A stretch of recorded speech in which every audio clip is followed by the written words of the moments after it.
Bonjour à toi, je m'appelle Patrice Yem, je vis en Belgique et aujourd'hui je t'ai écrit une petite lettre que voici sur mon écran d'ordinateur pour te parler de moi, te raconter mon histoire, notamment mon parcours depuis que j'ai quitté le Cameroun en 2009. C'est un parcours qui n'a pas du tout été facile et c'est cette réalité sur les difficultés qu'on rencontre lorsqu'on quitte son pays natal pour aller chercher un avenir meilleur en s'installant notamment en Occident que je crois qu'on ne doit plus cacher à nos frères et sœurs restés au pays. C'est vrai que cette vérité commence à être divulguée au grand jour depuis quelques temps et je suis de ceux qui sont à 100% pour que la vérité sur la véritable vie que mène la diaspora lorsqu'elle quitte le pays soit davantage révélée afin de tuer définitivement l'illusion selon laquelle l'Afrique sera un enfer et que l'Eldorado sera en Occident, car c'est totalement faux. On se sent vraiment heureux lorsqu'on est chez soi. Travaillons donc à bâtir notre continent afin d'améliorer son confort plutôt que de vouloir toujours absolument aller s'installer chez le voisin. Si donc tu veux apprendre davantage à nous connaître, je t'invite à rester jusqu'à la fin de la vidéo.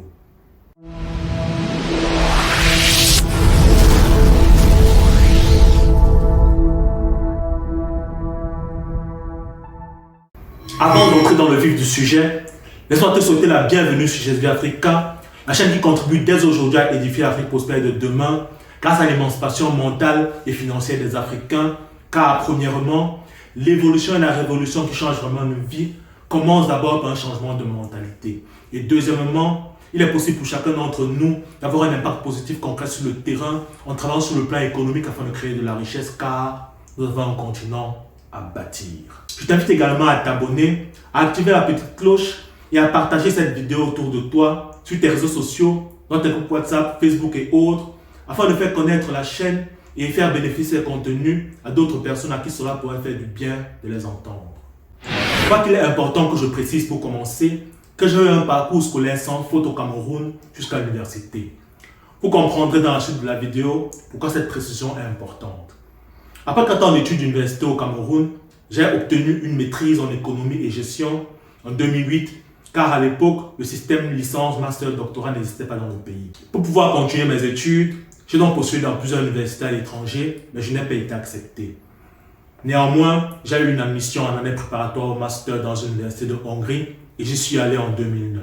Après cette année préparatoire en Hongrie, j'ai enfin été accepté à l'école de commerce de l'Université catholique de Louvain en Belgique.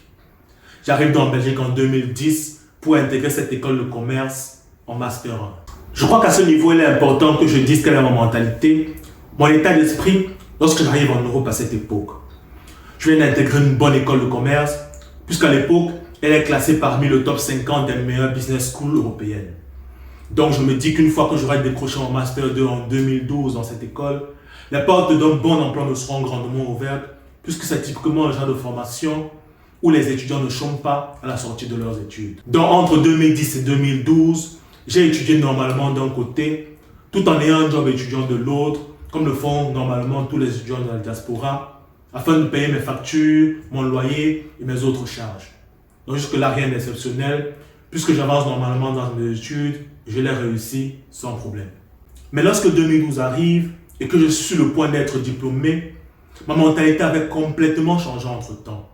À ce moment-là, je ne suis plus du tout pressé de décrocher mon master, car depuis mon arrivée dans le pays, j'avais largement eu le temps de me frotter à la réalité de la vie en Europe et particulièrement la réalité de la vie en Belgique. Mon état d'esprit de départ, où je pensais que comme j'avais un bon diplôme, j'allais tout déchirer, c'était complètement envolé.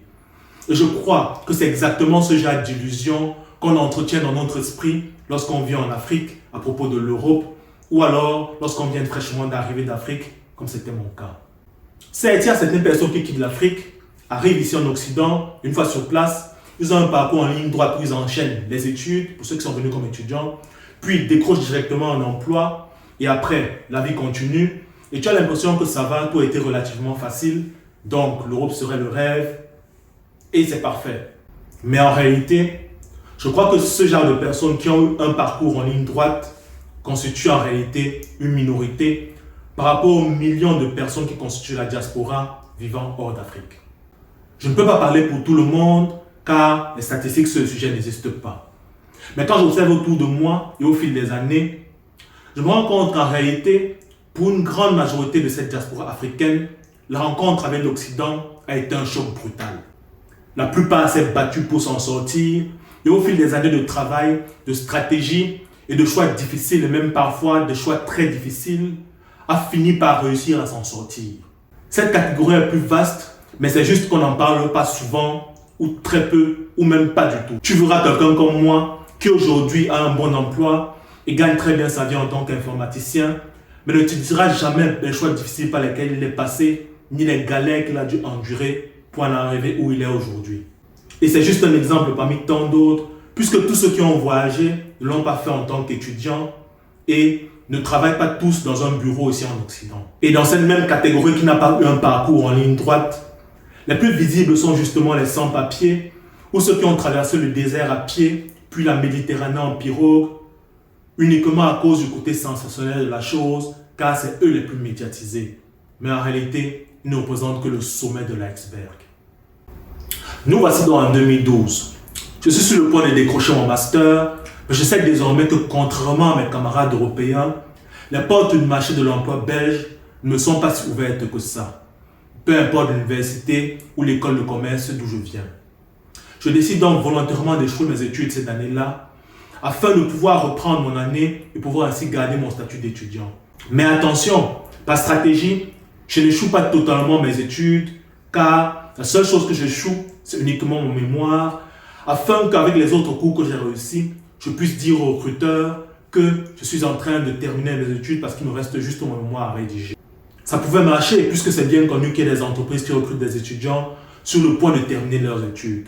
Mais malheureusement pour moi, cela n'a pas marché puisque pendant toute l'année 2013, j'enchaîne interview sur interview, mais aucune signature de contrat à la clé.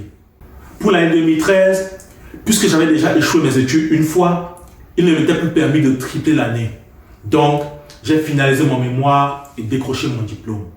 Mais de l'autre côté, puisque je n'avais pas réussi à trouver un emploi, la seule manière de garder le droit de rester sur le sol belge, c'était de me réinscrire dans une autre université comme étudiant. Mais je précise que je n'avais pas le droit de m'inscrire n'importe où, car il fallait quand même que la filière choisie ait un certain rapport avec les études précédentes et aussi, je ne pouvais pas m'inscrire en première année. Sinon, ce serait trop facile.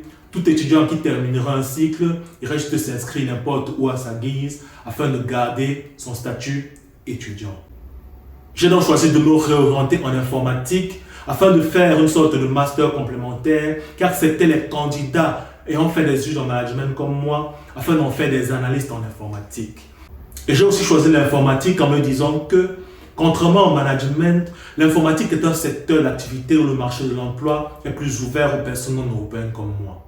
Sauf qu'en pensant comme ça, je me suis rendu compte avec le temps que je n'avais pas totalement raison. En fait, j'ai réalisé que malgré le réel besoin d'informaticiens de ma catégorie sur le marché de l'emploi et conformément au discours des autorités qui proclamaient ce réel besoin d'informaticiens sur le marché, ce qui se passait, c'est que devant les recruteurs, lorsque des étudiants ayant fait le même cursus que moi se présentaient, j'étais en fait parmi les dernières personnes à qui il était susceptible de proposer un contrat, compte tenu des lois du pays qui imposaient des contraintes supplémentaires sur les non-européens comme moi. Ce qui fait que pendant toutes les années qui ont suivi jusqu'en 2018, je me suis débrouillé pour conserver mon statut étudiant en utilisant des stratégies similaires à celles que j'ai déjà évoquées, de manière à conserver mon droit de continuer à vivre en Belgique. Mais, même pendant tous ces temps, je ne me suis pas arrêté de continuer à chercher du travail. Donc en parallèle, j'ai continué à chercher du travail en tant qu'informaticien et aussi de l'autre côté, je précise sans entrer dans les détails que je ne me suis pas limité seulement à chercher du travail.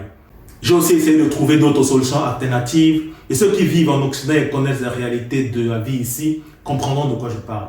Je me rappelle cette époque, toutes ces années où j'étais tellement désespéré que j'ai plongé dans une grosse dépression. Par exemple, la nuit, je n'arrivais à dormir que 3 ou 4 heures maximum car j'avais perdu le sommeil. Et il y avait aussi plusieurs autres symptômes de dépression que je vous épargnerai ici, mais je ne souhaite à personne de connaître de telles choses. Retenez juste qu'avec un tel niveau de désespoir, j'étais vraiment devenu une épave sur le plan psychologique. Mais pourtant, je devais continuer d'aller jobber, d'aller faire des jobs étudiants car c'est grâce à ça que je suivais pour payer mes factures, mon loyer et subvenir à mes besoins. Et je parle ici de survivre parce que je n'avais le droit de travailler que quelques heures par semaine et un certain nombre de temps par an. Toute ma vie, je me rappellerai toujours ce jour du 25 janvier 2018. C'était un jeudi. Je me rappellerai toujours de ce jour, car c'est ce jour que le DRH de l'entreprise qui m'a engagé m'a annoncé cette nouvelle qui a fait tomber un énorme poids de mes épaules. Après avoir passé un entretien avec lui, puis avec les 2 directeurs de l'entreprise, il est revenu plus tard m'annoncer dans la salle où il m'a demandé d'attendre qu'il m'embauchait et qu'il prenait en charge, en accord avec les 2 directeurs de l'entreprise, toutes les formalités nécessaires afin de lever les contraintes imposées sur le marché du travail non européen comme moi. En d'autres termes, ils avaient décidé de m'embaucher en tant qu'analyste en informatique et de prendre en charge toutes les formalités de changement de statut afin que j'obtienne l'autorisation de travailler en Belgique. Je me rappelle que ce jour-là, je retenais mes émotions afin de ne pas craquer devant eux. Lorsque nous sommes séparés et que je suis sorti de leurs locaux, je me rappelle que j'avais besoin de marcher afin de réaliser ce qui venait de se passer. J'ai marché comme ça, l'esprit un peu vide, pendant environ 5 minutes, jusqu'au premier siège que j'ai pu croiser sur mon chemin. Je me rappelle que c'était un abri de bus. Il était vide, il n'y avait personne, et je me suis assis sur le banc de l'abri de bus. Et à ce moment-là, je me suis lâché. Les larmes coulaient toutes seules sur mes joues, un peu comme si le poids de toutes ces années était en train de sortir de mes yeux à travers mes larmes ce jour-là. Oui, toutes ces années de galère coulaient à travers mes yeux avec mes larmes. Et je me rappelle que la première personne que j'ai appelée en étant assis sur ce banc de cet abri de bus, c'était mon père, afin de lui annoncer la nouvelle. Et d'ailleurs, au moment où j'écrivais ces lignes, je n'ai pas non plus pu retenir mes larmes lorsque je suis arrivé à l'écriture de ce paragraphe. J'ai intitulé cette lettre « Tous les Mengists ne sont pas égaux devant la traversée de l'océan, car chacun a sa propre expérience de séjour ici en Occident, ainsi que son propre parcours. Certains parcours se font en ligne droite, d'autres prennent des tournants beaucoup plus compliqués. Toujours est-il que nous sommes tous venus parce que nous étions en quête d'un avenir et d'une vie meilleure. Et quand en tant qu'Africain, je repense à tout ce par quoi je suis passé et que je sais que je ne suis probablement pas le seul et qu'il y a même des personnes qui ont probablement connu pire, je me dis qu'après être arrivé où je suis arrivé, je ne peux pas me contenter d'aller m'installer simplement dans mon coin et de vivre ma petite vie tranquille, même si la tentation est forte, je le comprends. Mais est-ce que le but de la vie, en arrivant sur cette terre, c'était simplement de me battre de toutes mes forces pour obtenir un emploi, puis, une fois que je l'ai obtenu, me marier, ensuite avoir des enfants, et à côté construire une belle villa au pays ou un immeuble en attendant l'âge de la retraite? Est-ce que c'est ça le but de la vie? Non, certainement pas. En tout cas, pas pour moi. La vie ne peut pas se résumer à cela, sachant en plus tout le travail de construction qu'il y a à faire en Afrique, notre continent, l'Afrique, notre maison, notre terre-mère. La meilleure manière d'éviter toutes ces galères, ou d'éviter que des galères similaires arrivent à nos frères et sœurs africains, et même à nos enfants, même s'ils sont nés ici, c'est de construire nous-mêmes notre continent afin de le rendre plus prospère. Le business, l'entrepreneuriat est à mon avis un moyen assez efficace pour y arriver. Je suis de ceux qui sont convaincus que chacun d'entre nous naît avec une mission. Une mission qu'il est le seul à pouvoir accomplir en tant qu'individu unique sur cette terre. Une mission qui ne se limite pas au seul individu qu'il est, mais qui a un rapport avec le fait de laisser le monde en le quittant dans un meilleur état que celui dans lequel nous l'avons trouvé en y arrivant. À chacun d'entre nous de chercher cette mission, de la trouver et de l'accomplir. Merci d'avoir suivi cette vidéo jusqu'à la fin. Je t'invite à la liker et à la partager dans tes différents groupes sur les réseaux sociaux, car il y a certainement autour de toi des personnes à qui cela pourrait faire du bien d'entendre son contenu. Dis-moi également si tu as du même avis que moi, que ceux qui ont un parcours en ligne droite ici en Occident ne représentent en fait qu'une minorité de la diaspora. Et bien sûr, si tu es d'un avis contraire, dis-le-moi également. Et sur ce, je te dis merci et à très bientôt sur GSG Africa.